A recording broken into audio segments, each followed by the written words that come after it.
Yo, what's going on, family? Listen, first and foremost, I've got to tell you, I have missed you all tremendously.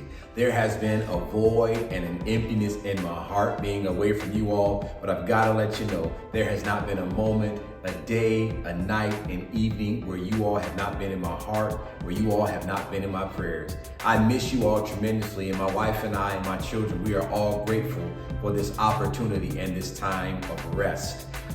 During this time, God has deposited some things into my spirit that I cannot wait to share with you all. I firmly believe in my heart that this year, the remainder of this year, is indeed filled with promise. I believe that the remainder of this year, God is getting ready to take us to a level that we have yet to experience. And I hope that you all are ready. I hope that those with ears to hear and hearts to receive will receive what I believe God is preparing us for in this next season.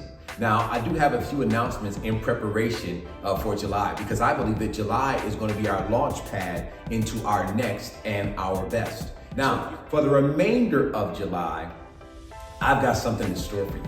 Something very fun, something very special. If you've been looking for an opportunity to invite your friends and family, your neighbors to church, this is going to be that opportunity. Guys, July, the remainder of July is going to be fun.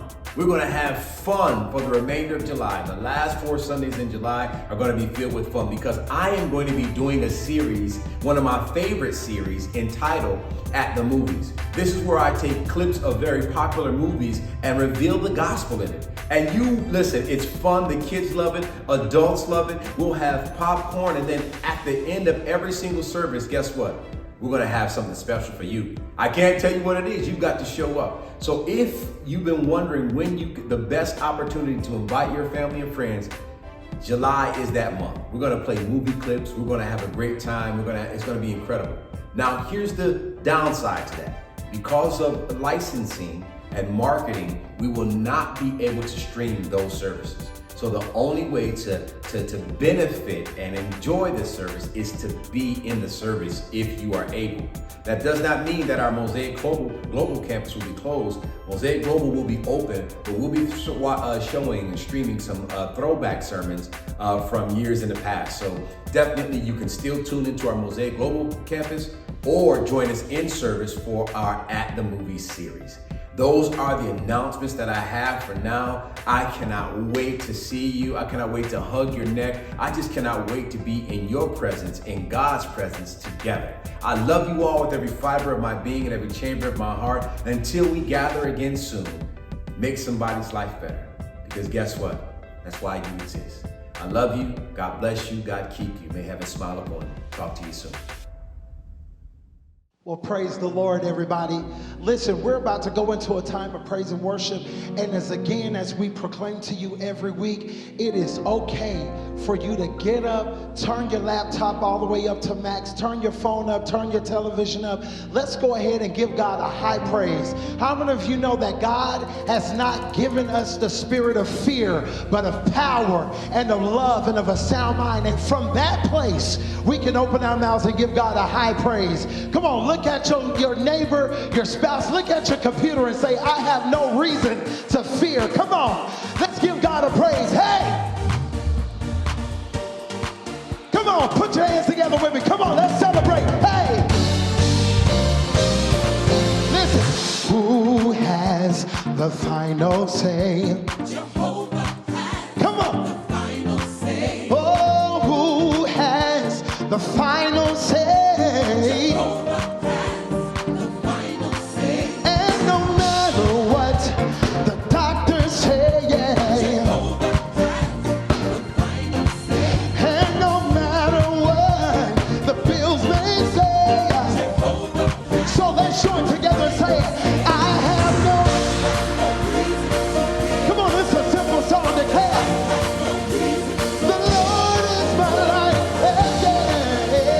The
doesn't matter the circumstance.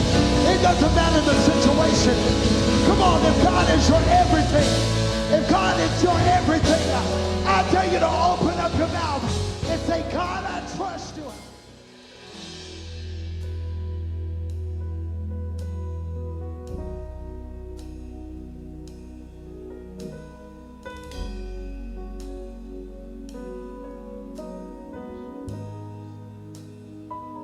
Hallelujah.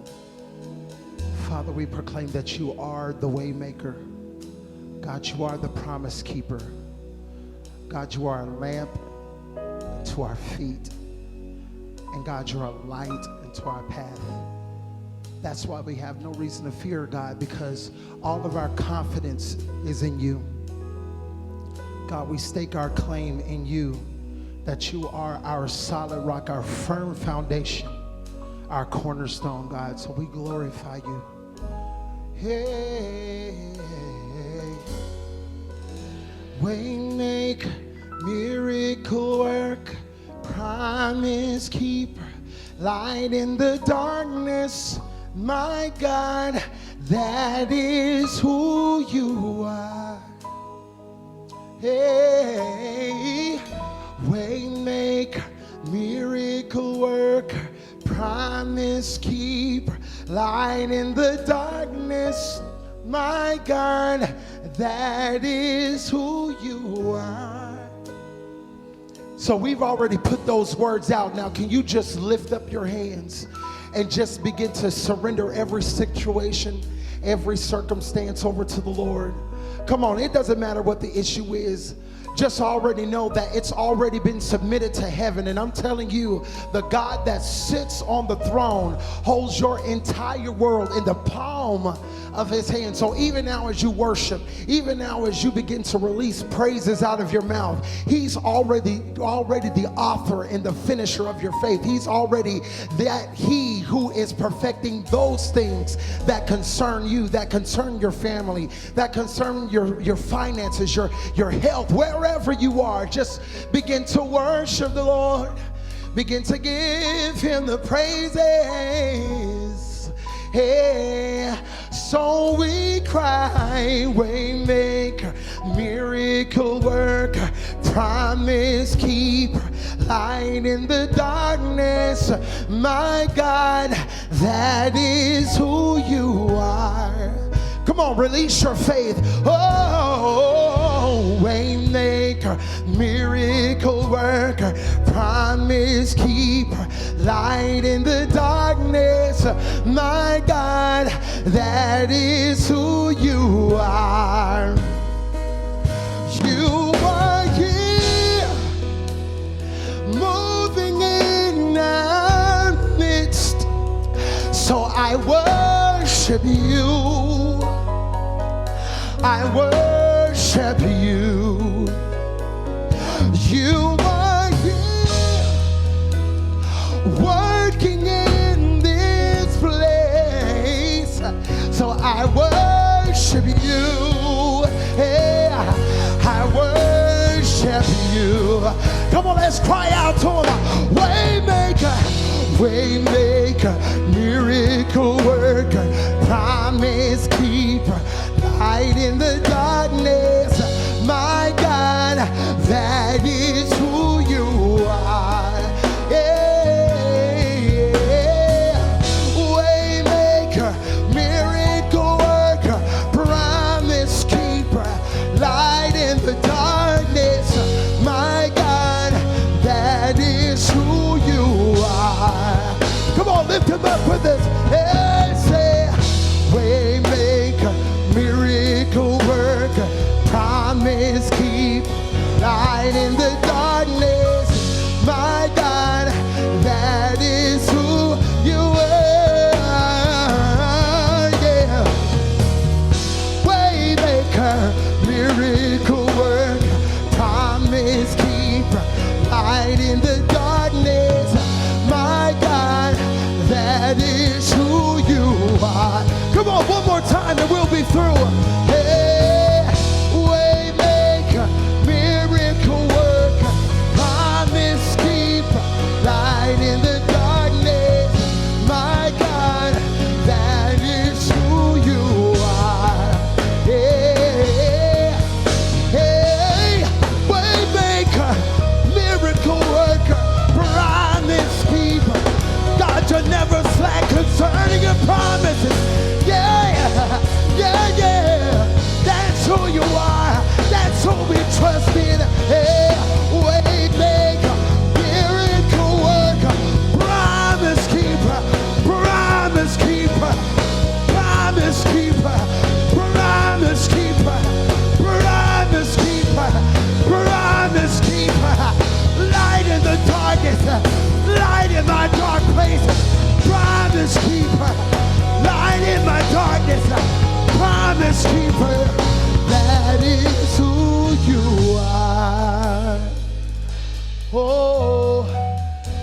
Waymaker. Woo. God, you're already here. God, you're already here. God, you're not on the way, but you're already here.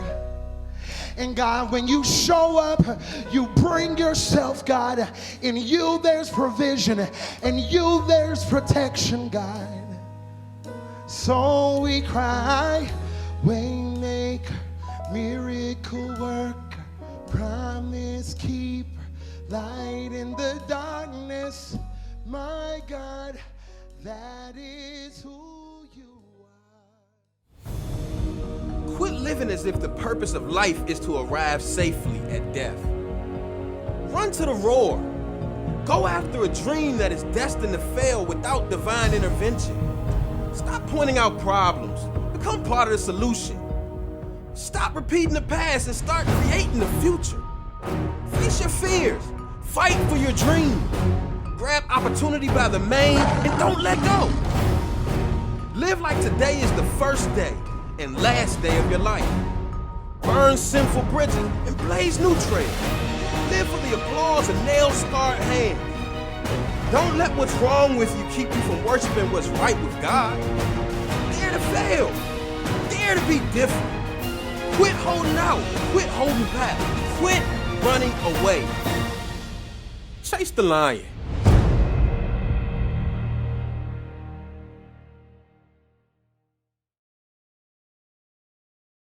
We're starting a brand new series today, and it's entitled Chase the Lion.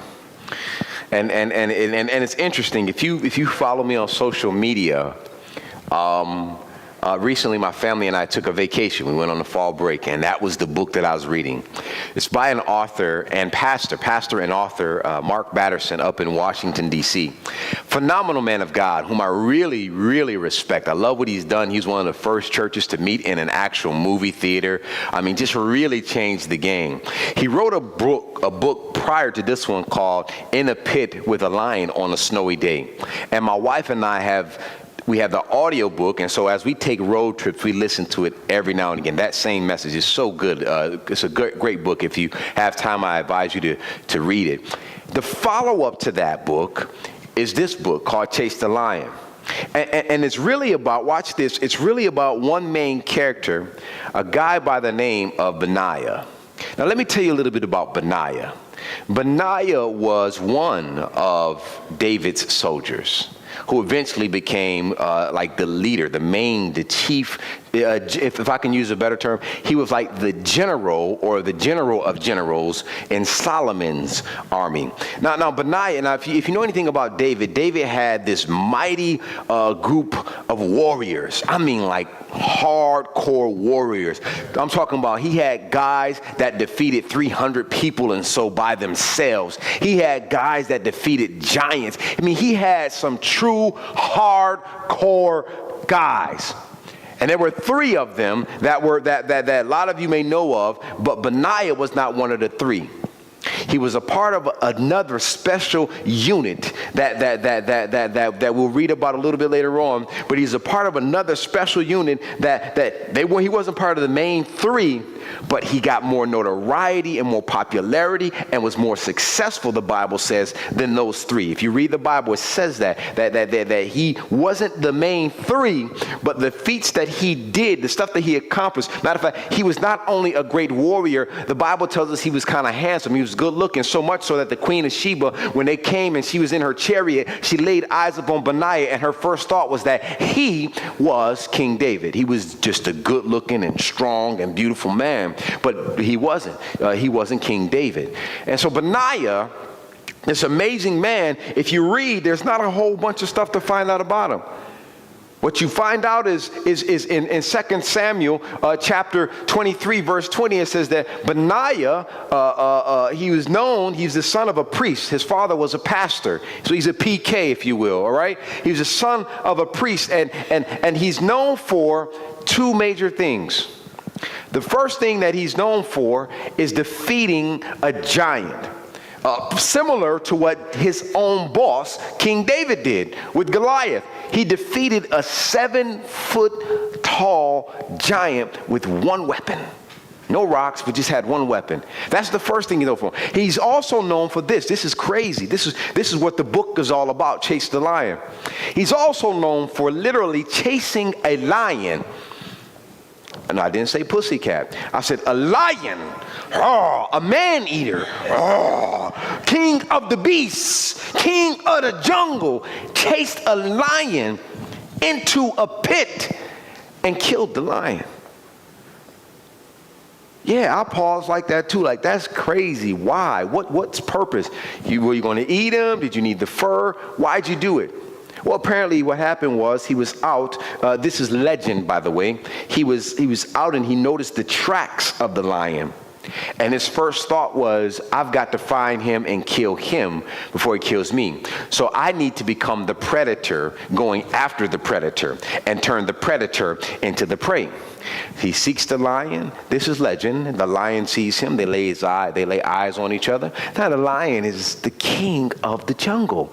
The lion is the king of beasts. They meet eye to eye. They stand and look at each other. They go and they go toward each other. Now, if I'm the lion, my first thought is, do you know that I'm a lion and you running after me? I got you by about 300-400 pounds. Are you crazy? Come on, little guy, come get some.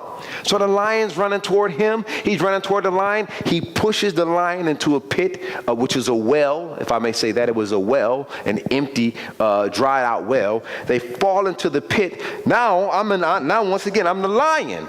And I'm looking at Benaiah like, this dude really crazy. At this point, the king of beasts, I've got to be intimidated. So they're in the pit. And what do you think happens? Benaiah immediately attacks the lion. He attacks the lion. He saw the tracks. He says, I got to get him before he gets me. I'm going to go after him. I don't care about I'm going to put my own life. I may lose this battle with a 500-pound beast. I don't care if he weighed 200 pounds. The Bible says he did not, by the way. He was probably around my size, my height even. Maybe a little bit more muscular because he was tough. He was a soldier. Can you imagine for one moment Pastor Broderick, Santiago, with just a spear in my hand, chasing a lion down Oakdale Road?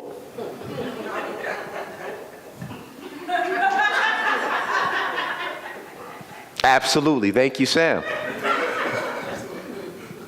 I would not. It's crazy. But that's what happened that day. Now, this message that I'm going to share with you all, watch this. It's not about us doing crazy things and chasing a lion. Just like the book tries to tell us, and like the book, like the author and Pastor Mark Batterson try to explain to us, the book is not about let's go after chasing lions. It's about having the courage like Benaiah had and chasing our dreams. Chasing our dreams, running our dreams into the pit, facing them head on and saying, I am going to conquer my dreams no matter what circumstances may come. And that's what this series is about. Now, if you've been hanging out with me for the past 4 years as your pastor, if you've been listening to my podcasts and my sermons over the past 4 years as your shepherd, I will tell you, you will notice every year I do a series about dreams or purpose. Because here's the thing. This series, these next 4 weeks, I want to encourage you to dream bigger than you've ever dreamed before. I know y'all got some good dreams, but I want y'all to dream God dreams. Do you know the difference between a big dream and a God dream? The big dream says that this is a big dream, and if I do A, B, C, and D, I can achieve it. A God dream says, all I got is God, and that's the only way it's going to happen. And what I want y'all to do is put your big dreams aside and turn them in for an advance so that you can begin to dream God-sized dreams. Dreaming things that in your mind, in your family's mind, in your friend's mind, in your boss's mind are impossible. Why? Because you're not qualified, you don't have the money, you don't have the resources, you don't have the education, but I want you to know that God has put in each and every one of you a dream that you can achieve, but you've got to have the courage of Benaiah.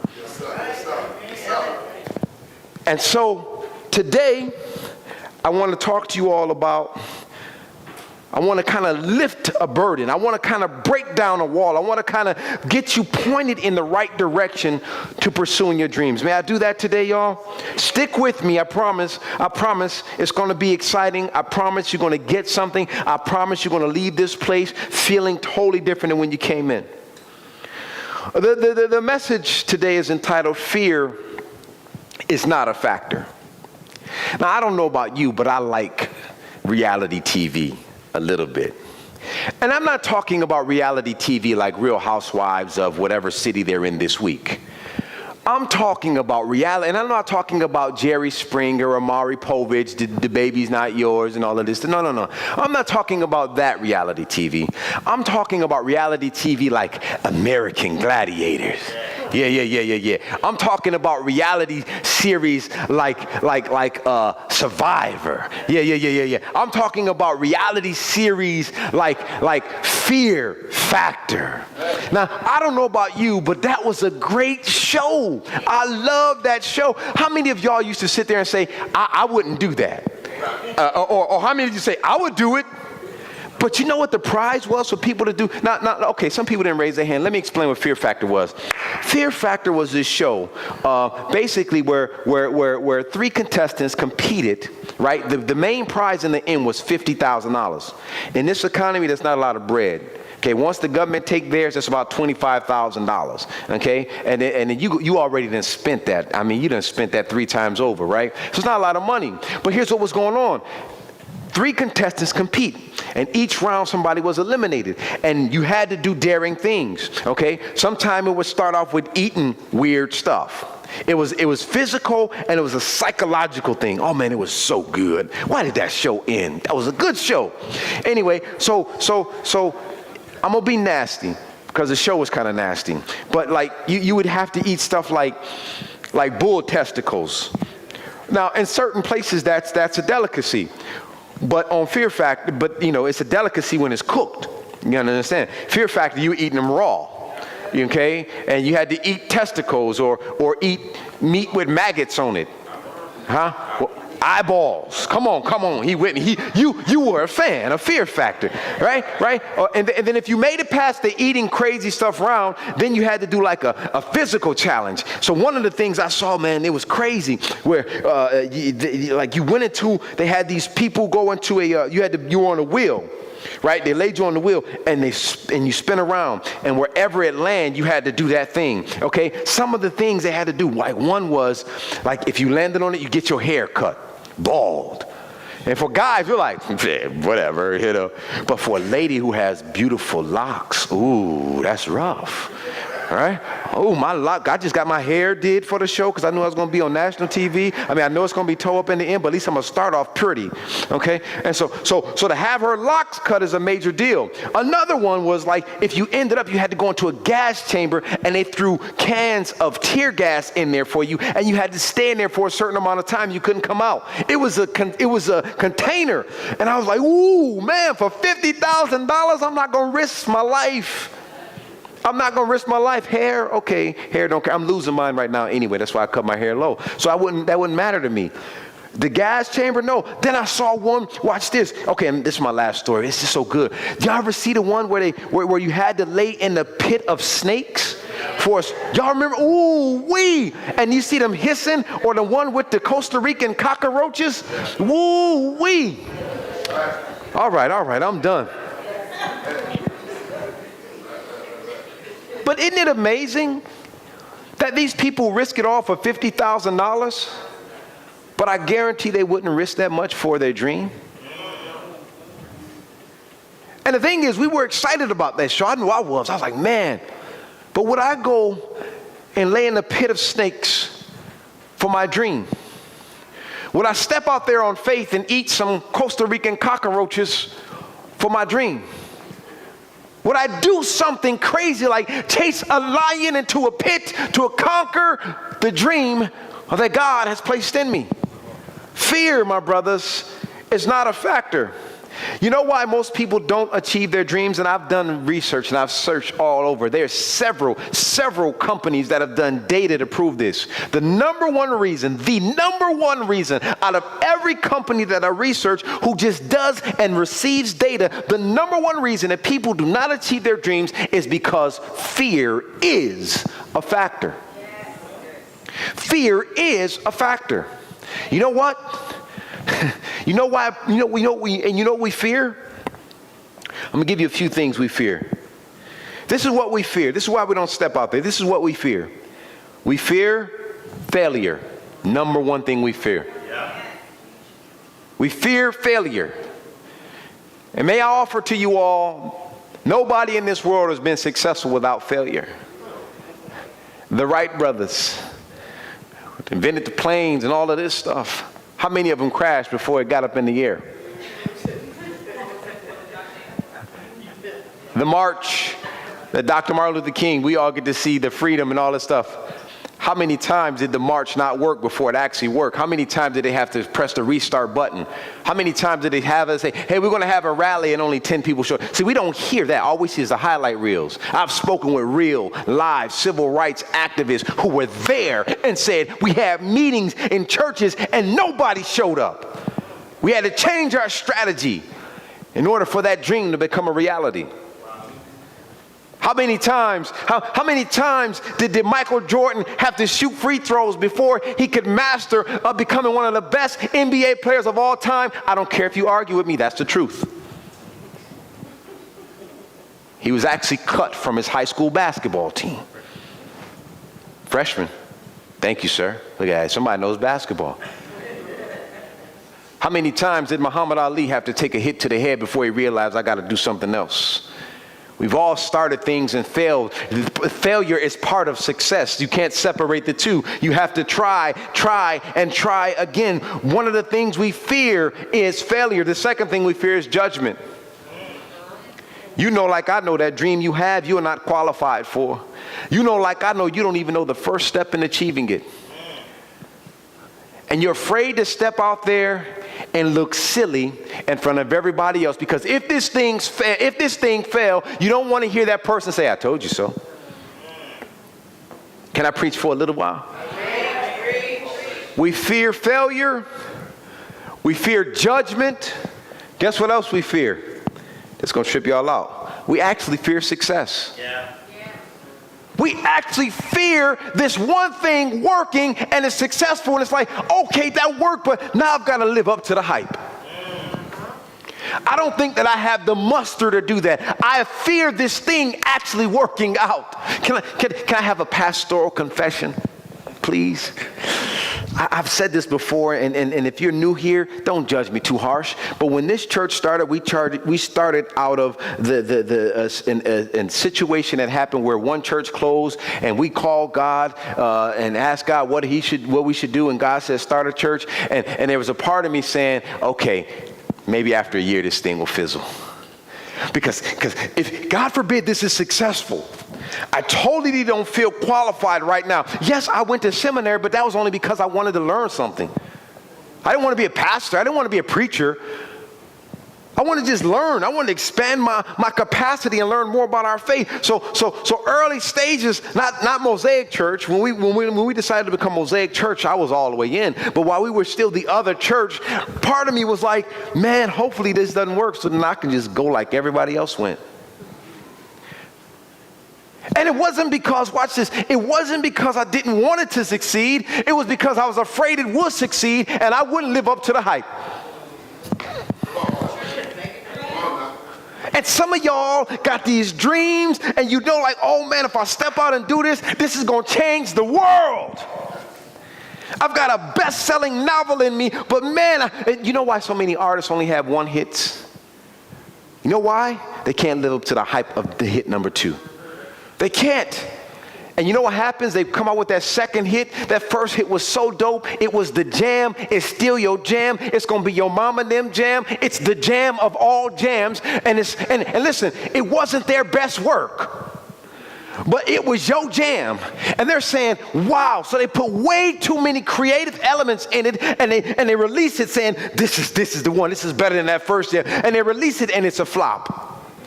Why? Because that first song was pure. It was innocent. They just threw it out there. They didn't even think it was going to be a hit from the get-go. And everybody loved it, and it became everybody's jam. And now the success of it has caused them to not give their very best because of the hype. We fear success. I know it's crazy to believe, but it's the truth. We fear success. Why? Because we fear we can't live up to our own hype. Here, let me help you out with some things today. There was a man that you all may know, but didn't know this about him. There was a man who feared the dark. He feared night. He feared being alone in a dark place. But you know what he did? He didn't just sit there and allow fear to keep him in that place of fearing dark places. He says, I'm going to create something where it'll illuminate the night in my room all night. I know there's something that already exists, but I'm going to fix it so that it never goes out. This man that I'm speaking about is a guy by the name of Thomas Edison. In case you don't know who he is, he didn't invent the light. Matter of fact, the first patent for the light was a black man, if we can be honest with it. But he didn't perfect it. Thomas Edison came behind him and says, I'm going to create something so that the light stays illuminated until I cut it out. Now, the one that the brother created first, it actually had it was gas. So once the gas ran out, the light went out. Okay, so Thomas Edison says, this is not enough. Let me create something so that I can control when to turn it off and when to turn it on. Why? Because I'm afraid of the dark. So he took his fear and said, I'm going to create something different so I no longer have to fear. Come on, somebody. There's something in you that you're fearing, and God is saying you can be the change agent of that thing that's got you trimmed up in fear. Ooh, I feel like preaching a little bit this morning. Some of the greatest accomplishments, some of the greatest inventions, some of the greatest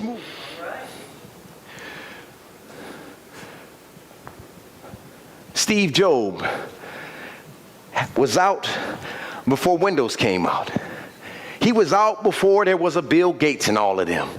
But Bill Gates said, man, this Apple thing, this Macintosh thing is good, but it's slow, it's big, it's bulky, it's too much. I've got to create something easier to use, faster with information, something better. So him and his friends got together and they began to think and dream, and hear that word, began to think and dream and try this and try that. After one failed attempt, after another failed attempt, after worrying about people judging them and casting judgment and laughing at them for the failures that they've already created, all of a sudden Bill Gates comes up with what?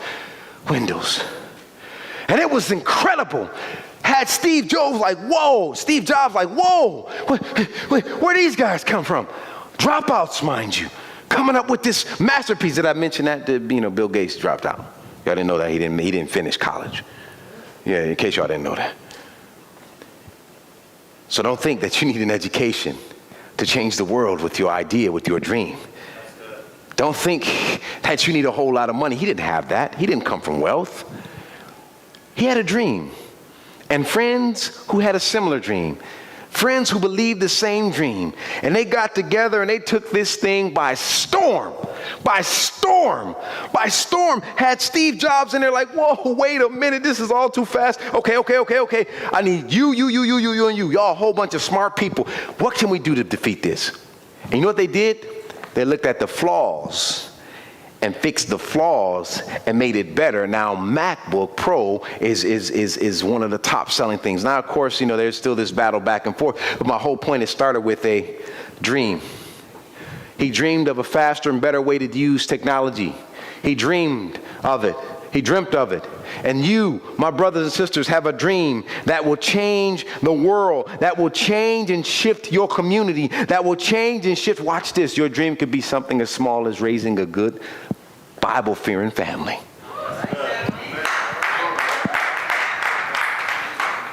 And you know what? I know that sounds small, but for you, that may really mean it can only happen with the power and grace of God. you can't do it by yourself. That may really mean that for you to see all that you want to see happen in your family, for you to see the greatness in everybody, for your family members to see the greatness in themselves, it really may require a move of God. That may be your dream, but you, hallelujah, can do it. You've got to have the spirit of Benaiah, the courage of Benaiah. You've got to look at that dream and say, dream, it's either me or you. Either you're going to kill me or we're going to work this thing out together and change the world. I am not going to let fear prevent me from achieving my God-given dream. Here's the other thing that we worry about. Money. Resources. That's the other thing we fear. That stops us. Fear is the number one. Number two is resources. We don't have the resources. This is why we don't pursue our dreams. Let me tell you something. You will never have the resources. Let me tell you something. People, and please don't take offense if this is you. I'm not judging anybody. There are only a small, very small minority of lottery winners that are still successful today. Very small number. Remember I told you I like reality shows? That was one I liked. I love to see how these lottery, I don't know if you ever saw it. It was on one of those Lifetime shows. I don't know. But anyway, they had a series on all of these lottery winners who won millions. And it talked about, well, what did they do with their money? Because, I mean, I've never played it. I've never spent one single penny on the lottery. I haven't. But I always dream when I see those big numbers, like, man, what would I do with 123 million? And I would do the same thing. I'm just going to be honest. I would do the same thing, right, that the other people done. Lose it. Lose it. Because if I got $123 million, can I be real for half a second? Let me just sit right here and be real with y'all for half a second. If I got $123 million, my prayer life going to change. Oh, it done got quiet in here. Your prayer life going to change. Why? You ain't going to depend on God like you used to. I got 123 million. I could do whatever I want. And what you going to do? The same thing that the people who won that lotto did. Lose it. I'm being honest. My prayer life would probably change, just like yours would. We real people here. I know I'm the pastor. I shouldn't say that stuff, but I like to be transparent. Money changes us. The Bible tells us not money is the root of all evil. What? The love of money is the root of all evil. And when we love money, and that's not saying, oh, I love money, I'm going to shower in it, I'm going to burn it like Floyd Mayweather. No. That's not love of money. That's lust of money. Love of money is dependence on money and not dependence on God. Yeah. And if you have $123 million, you will feel in your carnal mind that I don't have to depend on God. And what you're going to do is Ray, Pookie, Nay, all of them going to find you. They going to all need some money. You're going to give them some money. You're going to buy your mama a house because you always wanted to buy her a house. Then you're going to buy her a car. You're going to buy your daddy something if he shows up. Come on, can I talk about it a little bit? You're going to give your church some money. You're going to give it all out. You're going to have cousins you ain't never know you even had before show up and say, I'm about to die. I got 3 kidneys, and I know most people ain't born that way. And one has to be removed, and I need $5 million to do it. Can I be? And you're going to spend 123. Why? Because your dependence will no longer be on God. It will be on dead presidents, not a dead and risen king.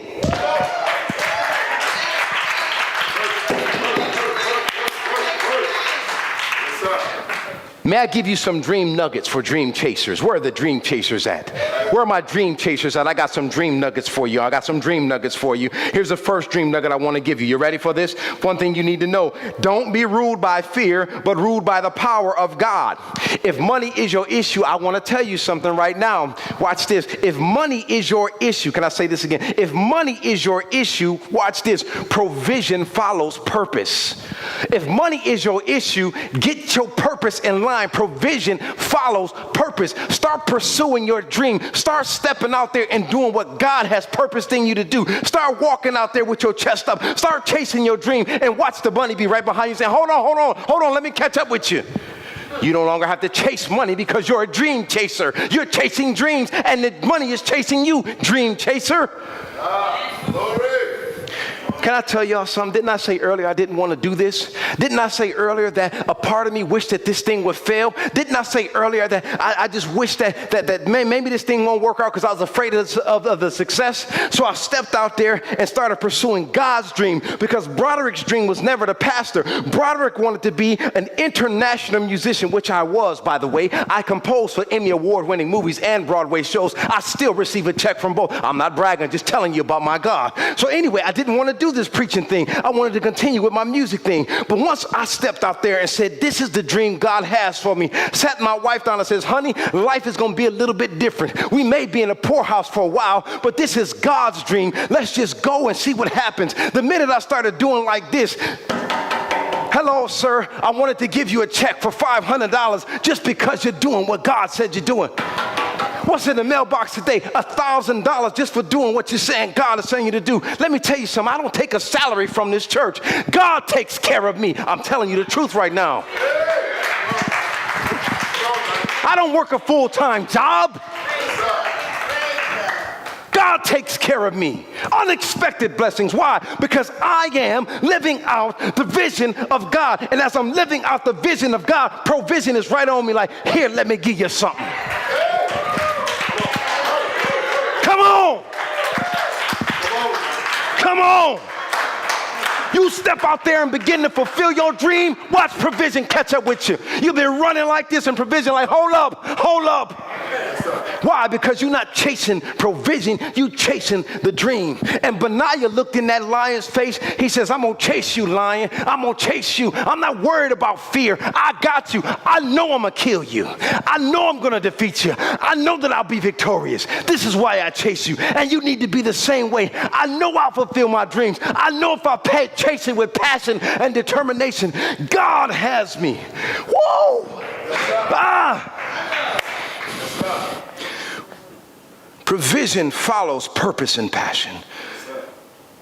You know why we stop dreaming? You know why we get afraid when we dream? And we know it's a God-given dream? This is why. Because God gives us the dream, but he doesn't give us the details. We're spoiled here in this country. We need to know what's going to happen next. I was playing a gig the other day with a musician, and he was a new musician to the band. And we were at the airport, and he was playing bass, and he was struggling. And I said, it's all right, brother. You know, just slow it down a little bit. He says, oh, man, but this is what the note says. I says, I'll tell you what, you playing because you know what's coming next. But I dare you to close your eyes and feel where the music is taking you. And I'm telling you right now, I dare you to stop thinking about what God is going to do next. Focus on right now and just keep on moving. This is why you don't move. You don't know what God is doing next. But you got to remember Jeremiah 29:11. For I know the plans I have for you, and they are good, not for disaster. If you know that and that alone, that should compel you to just keep on doing the running, man.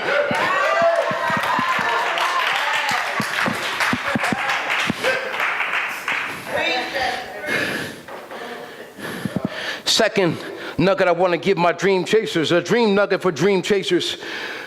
We always talking about culture and complaining. Here's what I want to tell you. You need to create culture. Don't complain about it. You need to create culture. Don't complain about it. I know that's weird to you, but let me explain it. I just talked about Bill Gates and what he did. Instead of complaining how slow internet was, instead of complaining how slow the processing speeds were, instead of complaining what he did, he shifted culture with his dream. The same way that the Wright brothers said, when people laughed at them, said, man, humans will never fly. We don't have wings. God didn't make us that way.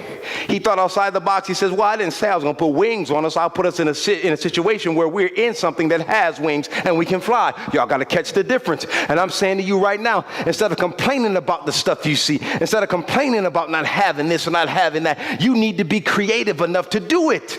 Why do I say that? Because your dream is connected. You know what a dream is? A dream is something in you that God has put in you. Watch this. That somebody somewhere needs to hear. Your dream is something that somebody somewhere needs to hear. Your dream in you is in you for somebody to hear that will change them, that will inspire them to also be a dream chaser. Instead of complaining about culture, change it. Create it. Create it. Create it. Create something new. Think outside of it. Watch this.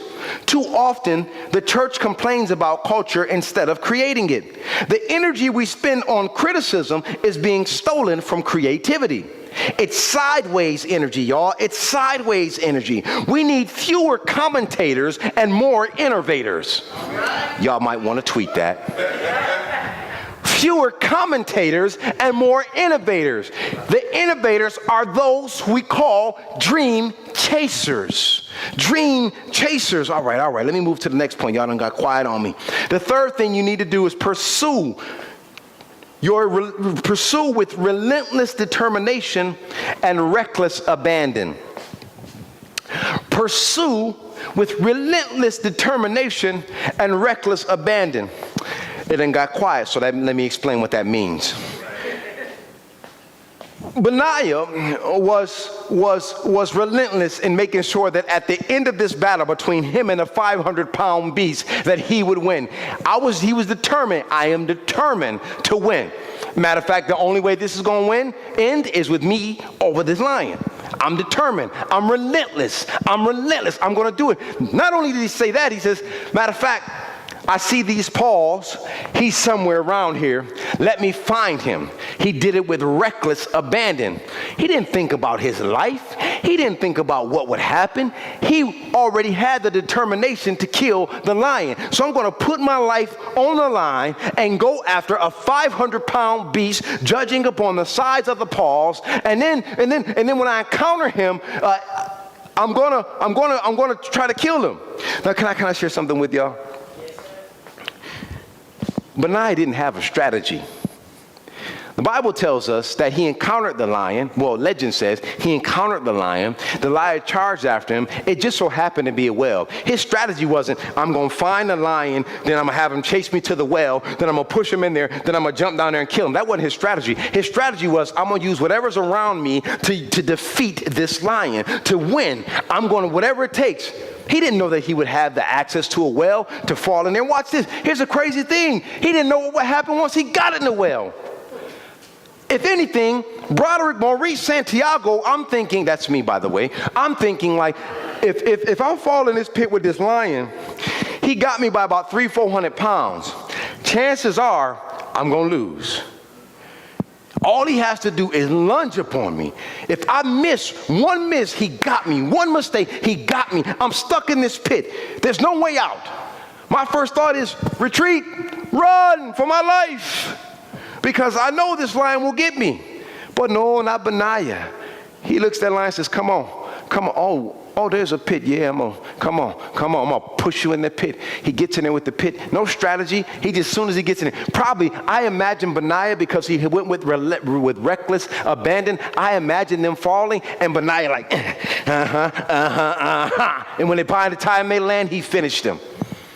That's just me. You know, Brian, I like comic books and stuff, so I'm always thinking crazy like that. I imagine that the fight, the stabbing, the defeat happened on the way down in the pit. Here's what I'm telling you. You have to pursue your dream with relentless determination, saying that I don't care what people say. I don't care what they do. I don't care how people look at me. I don't care how educated I am or not. I am going to go. Nothing's going to stop me. Nothing's going to deter me. Nothing's going to keep me away from pursuing my God-given dream. Relentless. I am not ever going to quit. I don't care if I'm beat down. I don't care. I'm going to keep on pursuing it because I know this is a God-given dream. Reckless abandonment. Listen, I'm abandoned. I'm going to get out there. Judge me all you want. Look at me, y'all. I'm doing this thing God has called me to do. I know you don't agree with it, but you don't know what my God has told me. I know you don't understand, but you don't live in the mind that God has given me. I know you don't feel it, but you don't possess the heart that I have for God. I know you don't understand it, but it's not meant for you to understand. Why? Because it's a God-given dream, not a dream given by man. Judge me, persecute me, hang me, hate me, stop being my friend. Good, because you was dead weight anyway. Pursue with relentless determination and reckless abandon. And while we're there, let me talk about the fourth point. Beware of dream killers. Beware of dream killers. Beware of dream killers. There's a story of a man in the Bible by the name of Joseph. He was a dreamer. One of my favorite people in the Bible. I love the way he dreamed. He was a younger brother to older brothers, and God had given him this dream, telling him where he was going to be. Well, this young, happy whippersnapper, he's like, hey, I got this dream, and check this out. He went to his brother, even his daddy. He even had to tell his daddy, because he had a dream. Like, okay, big brothers, I'm going to rule over y'all. I know, it's not me, it's God. Now imagine your little brother coming to you or your little sister, I'm going to rule you. You're going to work for me one day. I won't tell you what I would say. It wouldn't be appropriate. But I'm like, please. Please. Please. You better quit it. Please. Imagine your child coming to you saying, I'm going to be your king one day.